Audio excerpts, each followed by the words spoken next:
Michaung புயல் நிவாரணத் தொகைக்கு விண்ணப்பித்தவர்கள் தொடர்பாக ஆய்வு தொடங்கியிருக்கிறது. இது தொடர்பான கூடுதல் விவரங்களை வழங்குவதற்காக செய்தியாளர் பாண்டியராஜன் இணைப்பில் இருக்கிறார். பாண்டியராஜன், விவரங்கள்.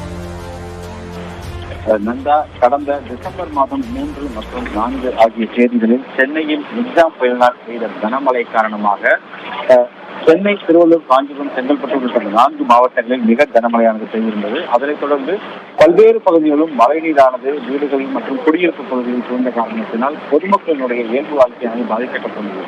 இந்த சூழ்நிலையில் இயல்பு வாழ்க்கை பாதிக்கப்பட்ட பொதுமக்களுக்கு நிவாரணத் தொகையாக தமிழ்நாடு அரசின் சார்பில் 6000 ரூபாய் ஏற்கனவே அறிவிக்கப்பட்டு அவர்களுக்கு வழங்கப்பட்டுள்ள நிலையில் ரேஷன் கார்டு இல்லாதவர்கள், சர்க்கரை கடைகள் மற்றும் வருமான வரி செலுத்துபவர்கள் உள்ளிட்டவர்கள் ரேஷன் கடைகளில் தரக்கூடிய விண்ணப்ப படிவங்களை பூர்த்தி செய்து தருமாறு ஏற்கனவே தமிழ்நாடு அரசின் சார்பில் ஏற்கனவே அறிவுறுத்தலானது வழங்கப்பட்டிருந்தது. அதன்படி சுமார் 5,50,000 பேர் இந்த நிவாரணத் தொகைக்காக விண்ணப்பித்திருந்த நிலையில் தற்பொழுது அந்த விண்ணப்பம் அளித்தவர்களினுடைய விவரமானது சேகரிக்கப்பட்டு வருகிறது. வீடு வீடாக சென்று தற்பொழுது ஆய்வுப் பணிகளை மாநகராட்சி மற்றும் பல்வேறு பணிகள் அதிகாரிகள் இந்த பணியில் ஈடுபட்டுக் கொண்டிருக்கிறார்கள். குறிப்பாக விண்ணப்பித்தவர்களின் வீடுகளுக்கே சென்று அவர்களுடைய வீடு மழைக்காலத்தில் பாதிக்கப்பட்டுள்ளதால் தண்ணீர் எந்த அளவுக்கு வந்தது, அவர்களுடைய துணி, பாத்திரங்கள் மற்றும் எலக்ட்ரானிக் சாதனங்கள் சேதமடைந்ததா என்பது குறித்தான பல்வேறு விவரங்களையும் கேட்டெடுத்து அங்கு இருக்கக்கூடிய நிலைமையை புகைப்படமும் எடுத்து வருகின்றனர். மேலும் இந்த சென்னை, காஞ்சிபுரம், திருவள்ளூர், செங்கல்பட்டு ஆகிய மாவட்டங்களில் சுமார் 5.5 லட்சம் பேர் விண்ணப்பித்திருக்க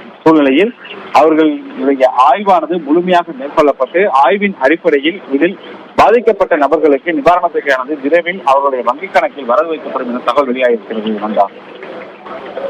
நன்றி பாண்டியராஜன், விரிவான விவரங்களுக்கு.